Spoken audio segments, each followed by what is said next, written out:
I think that's all of them. Fine shooting, boys. Now come on, let's untie those hostages.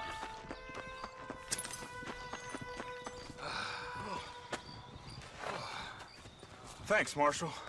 We're indebted to you with our lives. Just get them cattle back safe. All right. Oh, thank you. Oh, thank you so much. Thank you. Well done, Mr. Marston. Yes, well done. Now, about Williamson. I'll do what I can. You know, as you can see, this country is infested with all manner of scum.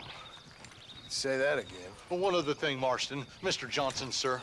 It's Mr. Wes Dickens. He's missing. Who? Mr. Wes Dickens, the tonics merchant. He was due in town last week. Oh, the narcotic and bat piss salesman who cons housewives out of their money with promises of eternal youth. Yes, him, but I think you're being a little unfair.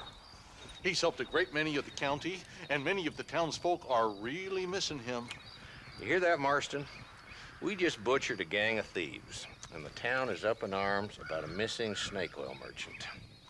I am so glad to be serving such a wise and respectable people. Come on, Eli.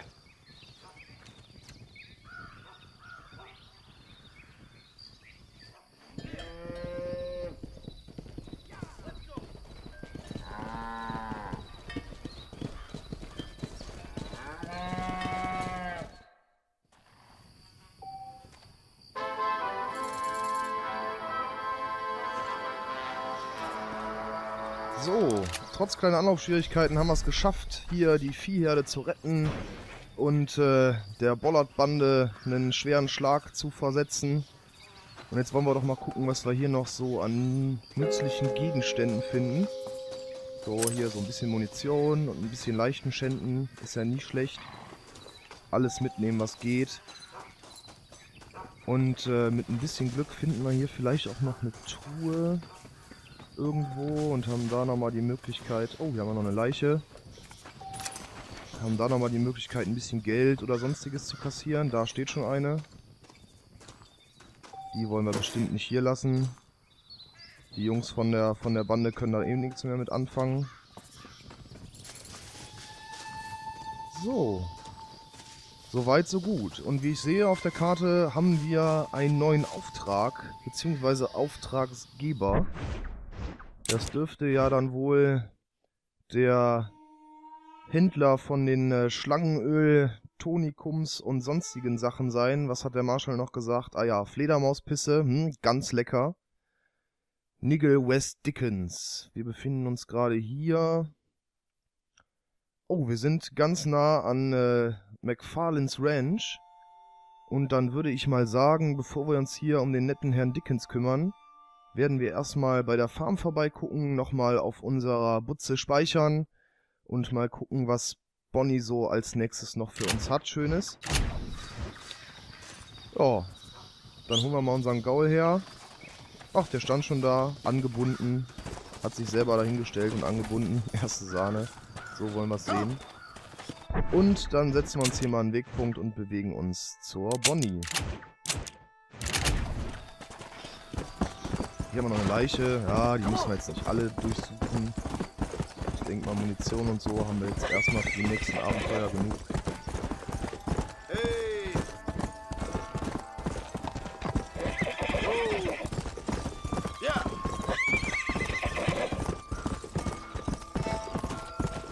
So, zurück zur Ranch von Bonnie, die uns freundlicherweise da mit ihrem Vater oder mit wem auch immer von der Straße gekratzt hat, als wir da vor Fort Mercer im Dreck lagen, erschossen von Bill Williamson.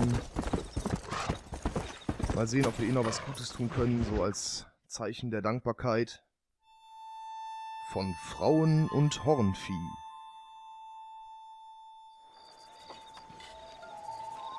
Mr. Marston, I've been hearing about your plans. Have you, Miss McFarlane? Yes, from Lee Johnson, to settle here and build a life for yourself. I'm afraid those aren't my plans. See, I already have a life. Well, I had one, and I'm trying to reclaim it. Or maybe what you could say is I had two, and I'm trying to end one of them so the other can survive. You do so love to talk in riddles, Mr. Marston. Do you do that, I wonder, as a substitute for having anything interesting to say? Probably, Miss McFarland. Oh, call me Bonnie, you fool. Call me Bonnie.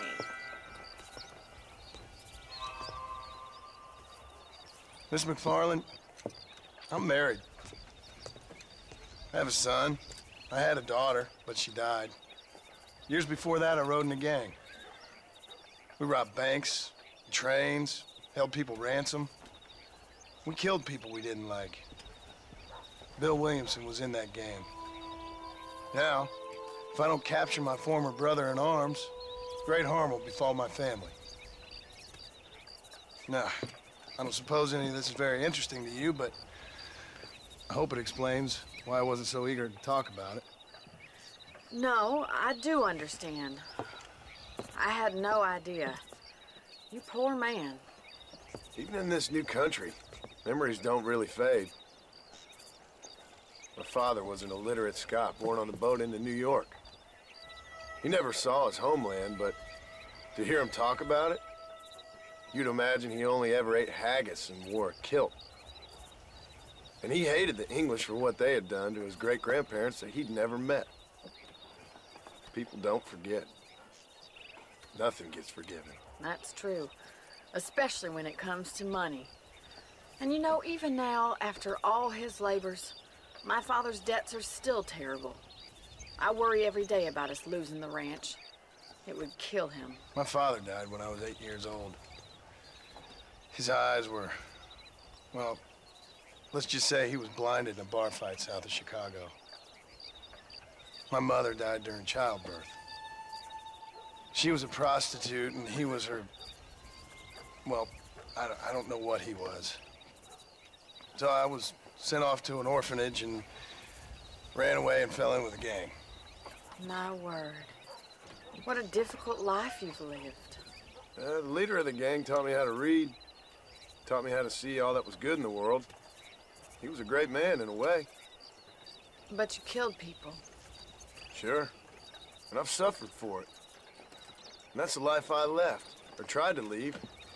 I said too much, Bonnie. I'm an uneducated killer, sent here to do all I can do well. Kill a man in cold blood so that another man may do his part to cut crime in an area, and a rich man can be elected governor on the back of these promises. Civilization is a truly beautiful thing, Mr. Marston. Listen, can you help me? Well, I can try. What do you need, money? No, nothing so complicated. I need an extra hand to take out the herd to pasture. Sure. Point me in the right direction.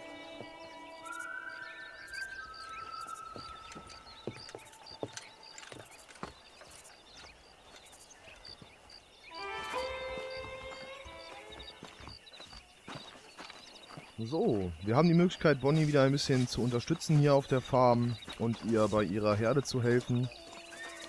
Und wir haben endlich mal ein bisschen mehr über unseren Protagonisten John Marston erfahren. Alright, let's head over to the cow pen. It's about time a budding farmer such as yourself learned how to herd cattle.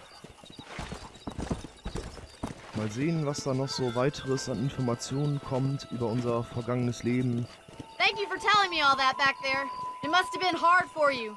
Hope you understand now why I've been playing my cards somewhat close to my chest. I didn't know you had a wife and child. Then again, I don't think I ever asked.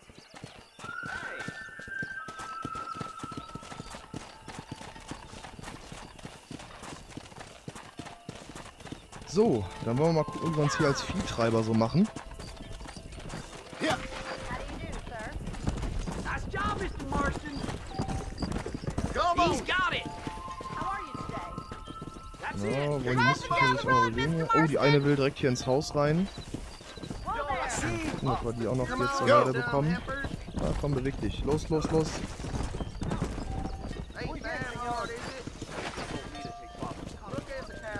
This way. We need to take them out to the pasture. Klappt ja super hier.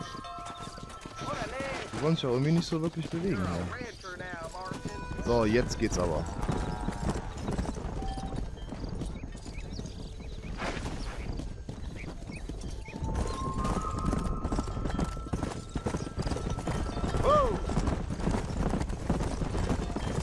Let's go.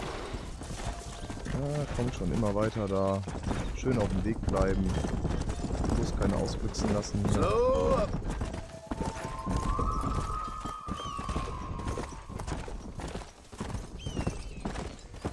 So, Waisenkind, Vater Ire, Kneipenschlägerei gehabt, blind geworden, früh gestorben, meine Tochter ist tot. Tja, hartes Leben, würde ich sagen. Auf jeden Fall nicht das Beste.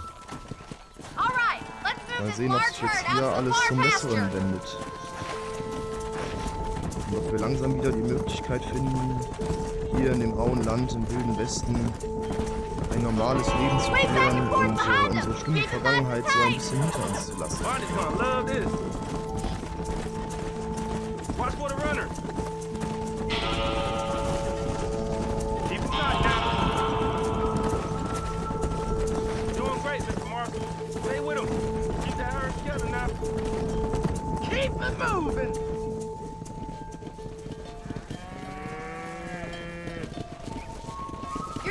With the herd.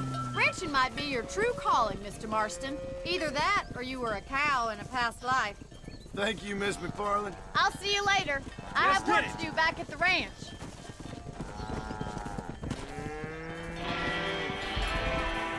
So, das haben wir auch gemacht. Ein bisschen Geld dafür bekommen. Bonnie ist wieder glücklich. Ja, kann man mit den Kühen irgendwas machen? Vielleicht drauf reiten oder so? Nee, ich glaube nicht. Ohne Sattel wäre das, glaube ich, eh ein bisschen doof.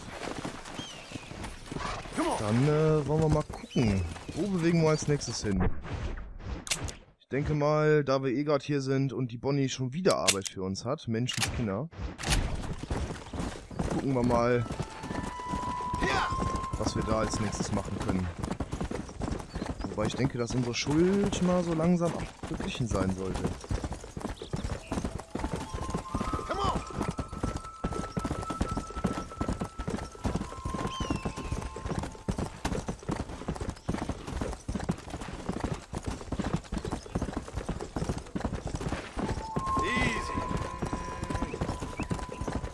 Mehr Kühe? Haben wir die nicht eben alle rausgetrieben? Die vermehren sich ja wie Karnickel, ey. Menschenskinder. So, und wieder an Bonnies Haus. Ja, wir springen einfach über den Zaun. Am besten gehen wir mit dem Pferd noch direkt rein. Oh, das geht leider nicht. Kommen wir heute nach 8 Uhr wieder. Das wären noch ein paar Minütchen. Tja, was können wir denn machen? Ich würde sagen, so lange jetzt hier zu stehen und zu warten, das hat, glaube ich, nicht so den großen Sinn. Wir gucken mal, was es hier mit dem netten Herrn West Dickens auf sich hat, der seine Fledermauspisse verkauft. Der wird ja wohl im Ort jetzt neuerdings vermisst, ist erst vor kurzem angekommen. Dann werden wir jetzt erstmal zu dem reiten.